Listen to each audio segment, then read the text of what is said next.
Hey, welcome back, subscribers, to my world of stocks, and welcome back to our stock market weekly update series, which I post every Friday morning. So make sure you do hit that little notification bell down below so that you don't miss any future episodes because we do this every week. But hey, this week we've got a lot of things to talk about. We've got the stock market going on another monster rally on more optimism for peace talks in the Middle East. We've got earnings season officially kicking off now too, with over 30 S&P 500 companies having already reported, including, by the way, most of the big banks this week. So we'll talk about what they had to say about the economy and everything going on too. Plus, we even have one of the biggest chip companies reporting in Taiwan Semiconductor, TSMC. We've got a huge update on Robinhood that sent that stock skyrocketing too, and a lot of other things to cover as well. So hit that like button if you are enjoying these weekly updates. That lets me know that you want me to continue doing this series for you in the future. But with all of that said, let's just go ahead and jump straight into it. All right, now, as always, we do start first here with just a quick recap on how the market performed this week. And again, I do record this on Thursday night, but so far, the market has continued its very strong rally from the past couple weeks, with the S&P 500 rising over 3% in the past 5 days, even breaking the 7,000 point mark for the first time ever, up now to record highs, while the tech-heavy Nasdaq rose even more at over a 5% climb, breaking 24,000 points and even hitting its longest winning streak since 2009. How crazy is that? So what's been driving this huge run up? Well, it's really a combination of two things. Now, first off, we're seeing, of course, more hope and optimism about a de escalation in the Middle East, which the latest update on that is that US President Trump confirmed a 10-day ceasefire between Israel and Lebanon. That's a big deal because it's really been a major sticking point for peace talks to even begin, really, between the US and Iran. And so, as a result, Trump has been saying that the war is very close now to being over and that he might even travel to Pakistan soon to close a deal. So, if the Strait of Hormuz can fully open back up, which the US is currently using a blockade to pressure Iran in negotiations, and the costly war comes to an end, which some analysts project is costing America literally billions of dollars every single day, then obviously, apart from the much more important saving of lives, the result would also be some relief to the economy too, which is needed in the face of our high inflation and interest rate environment that consumers have been dealing with for years now. Now, speaking of which, the other point here is that earnings season has officially kicked off now, with 32 S&P 500 companies having already reported Q1 results, of which earnings were up over 30% year over year on 13% higher sales, with around 80% of the companies beating expectations too. So a very strong start here in terms of results that we're seeing on earnings so far. Now, of course, bank stocks always lead this initial charge first, though, and so far their results have been pretty good too, signaling that our consumer driven economy may still be holding up despite all the headwinds. Now, I will dive into the individual earnings here in just a second, but I do just want to make a quick note too that you should still be a little cautious about what's coming later on in the year, because if we look at Zacks' updated estimates, while the finance sector is projected to see a nice increase in growth this quarter, which the market is obviously loving right now, and that's why the market is rising, there is also, though, an expected sharp decline in the growth rates for future quarters too. And it's mostly because of the macro effects of the war and everything else going on that hasn't really impacted the economy quite yet, but could have a much greater effect going forward if it lingers if it lingers at all. Which, if you saw my previous BlackRock video, even their CEO, Larry Fink, he said that the economy would likely sink into a recession if the war continues. So it's just something to keep in mind here, because if you look at Zacks' full year projections, it also shows here a multi-year slowdown in growth expected this year. It's definitely not reason to panic because the growth is still pretty high regardless. And it's expected to start rising again in future years too, probably because analysts expect inflation and interest rates to eventually be coming down. But I just thought that I should share that with you since the finance sector is technically the second largest earnings contributor to the S&P 500, only behind tech. But again, just to summarize for you, this week was all about growing optimism for the future, and that's why the market ripped higher by so much. Now, let's take a look now, though, at some of those earnings reports in our individual stock news portion. And we will start first here with the banks, just to kind of get them out of the way, which again, they've mostly had a great showing so far. JP Morgan, for example, the largest bank in the world outside of China, it beat on both the top and bottom line, with profits jumping nearly 13% and sales up 10% too. Now, this was largely driven by a 9% increase in net interest income and an 11% growth in their loan portfolio, which was the same for Wells Fargo too. Bank of America reported a 17% jump in profit, while Morgan Stanley posted nearly $1 billion more of trading revenues than expected, which is something, by the way, that all the big banks have basically been reporting to, is a lot more trading revenues.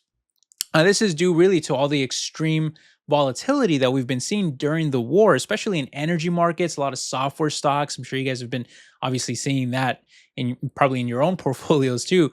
But yeah, basically what happens is when markets are in upheaval like that, trading volumes tend to skyrocket as hedge funds and institutional investors really scramble to reposition their portfolios and hedge against geopolitical risks, with the big banks, of course, collecting fees on all of that activity. And even BlackRock, of course, topped estimates as well, largest asset manager out there. Now, the higher interest income, though, is also largely being driven by the Fed, who's kept interest rates higher for longer, allowing banks to charge more for their loans, but while also keeping the interest that they pay out on deposits still relatively low, which is called the interest rate spread, and it can be a massive profit engine for them. Plus, the high growth in loans shows that despite these higher costs, businesses and consumers are still willing to borrow more in order to fund their high spending and growth. Now, I'm not too optimistic about our ballooning debt levels myself, especially at record high credit card and loan debts that really, when the next recession finally hits, I predict it will cause a pretty nasty one, especially if AI starts causing people to lose their jobs while really they're drowning in debt. So I do think it's a very real concern that we should be paying greater attention to, instead of just cheering on these giant banks that are raking in record breaking sales and profits. But I digress. Anyway, sorry for being such a downer and bringing that up. But I just think it's something that not a lot of people, or not enough people, talk about. Anyway, in some brighter news, I guess, the snacks and beverage giant PepsiCo also reported earnings this week. And it was mostly a pretty strong showing that beat on both the top and bottom line, with net income rising above 2.3 billion, while sales rose by nearly 9% too, up to over 19.4 billion, and that was really boosted by their acquisition of Poppy and a few other initiatives. Now, organic growth, though, was much lower at less than 3%. But a big highlight in the quarter was that for the first time in over 2 years, their North American food business actually reported an increase to volumes growth after the company had faced pushback from raising prices in 2022, when inflation was skyrocketing like crazy around that time. And so to adjust, PepsiCo finally lowered their prices back in February by as much as 15% on big brands like Lay's, Tostitos, Doritos, Cheetos, and more, in an effort to win back shoppers who continue to face economic pressures. And it looks like it's been working for them, as volumes actually grew by 2%. With the CEO also making some interesting comments about the war in the Middle East, saying that they haven't seen a pullback in spending yet due to the higher gas prices. And in some markets, it might even be boosting their sales, as smaller competitors struggle to adapt their supply chains, as well as PepsiCo has with their larger scale and size. The company also highlighted their strong push into rising health trends, like launching Pepsi Prebiotic and Doritos Protein, while also restaging Gatorade to target non-athletes with lower sugar versions. They also reiterated their full year guidance, but warned that the global economy has become much harder to predict lately because of all of the geopolitical conflict going on. Still, despite the pretty strong quarter, in my opinion, the dividend king was only slightly positive on the week, with prices still down around 20% from their all-time highs, leaving a dividend yield above 3.5%, which I do think is pretty attractive. Let me know if you guys own PepsiCo stock. I do own shares myself. One stock that did skyrocket this week, though, was Robinhood, and it really took off as they soared over 20% after the SEC dropped what is essentially a huge regulatory gift for the company by eliminating the rule that required pattern day traders to hold at least $25,000 in a margin account rather than just having enough equity to cover the exposure of your trades. Now, personally, I don't really like this move here for, I guess I'd say, the health of stock market investing, because I think it's going to encourage more short-term gambling, which I'm not a fan of myself. But for Robinhood's business, which I am a shareholder of too, it's a pretty big deal that will drive even more growth for the platform, essentially removing the kind of velvet rope barrier that was keeping probably thousands of smaller retail investors from trading much more frequently. And thus, Robinhood will probably see a large spike now to their trading volume and sales, and even their gold subscription service that adds extra benefits for trading too, which is kind of crazy for a company that is already on fire by so much, with their latest earnings showing massive growth of 52% in sales, 76% in EBITDA, and even breaking north of 27 million and 4 million funded customers and gold subscribers, respectively, for the first time ever. Going back to earnings, though, we actually had one of the most important chip companies ever really report this week, too, in Taiwan Semiconductor, and it was a bit of a doozy.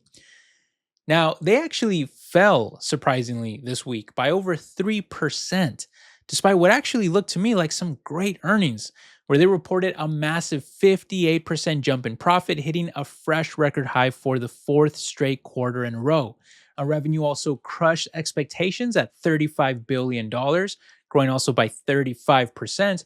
It was driven almost entirely by the insatiable demand for AI chips, especially from their biggest customers like Apple and Nvidia, who really account for the company's largest amount of orders. There's a company also noted too, saying that AI demand remains, quote, extremely robust and is pushing their manufacturing capacity to its absolute limits. In fact, advanced chips at 7 nanometers or less now accounts for a staggering 74% of their total wafer revenue. And analysts are even calling this a sold-out environment that will likely last throughout the rest of the year because they simply can't keep products on shelves. Now, there were some concerns, however, earlier in the week about the Middle East conflict disrupting their supply of specialty chemicals and gases like helium and hydrogen, but executives were quick to brush that off too, noting that they have multiple sources and even backup inventory ready to go as well. They're even doubling down on their expansion plans too, keeping their capital spending at the high end of their forecast, up to $56 billion, as they build out even more capacity in Taiwan. So why then did this stock fall? Well, my guess is that maybe it was just already up by so much that even some amazing results like this are just not enough to push the needle for some of these chip stocks that investors maybe haven't gotten used to how much they've already climbed. Plus, there's probably also some worrying about supply not being able to meet demand, or maybe how much they're spending in capex, or what that'll lead to in the future too, if maybe supply overcorrects to where we end up with too much of it later on. But again, I was personally surprised by the stock actually going down on this report. I think it was great news for TSM investors, which I'm not one of myself, but I can definitely understand why others are investing in this stock. Anyway, that'll do it for this week's update. I was actually planning to cover Oracle stock too, who skyrocketed this week, but I'm actually low on time because I have to head out to a dinner soon. So I'm just actually going to do a separate video for Oracle stock probably this weekend. So be on the lookout for that. But hey, thank you guys for stopping by. Let me know down below if you own any of the stocks we talked about today, or what your thoughts are on everything going on in the market and the world at large. But I hope you're all doing well. Hope you're all staying safe out there. And I will catch you guys in the next video. All right, take care, my friends. Bye-bye.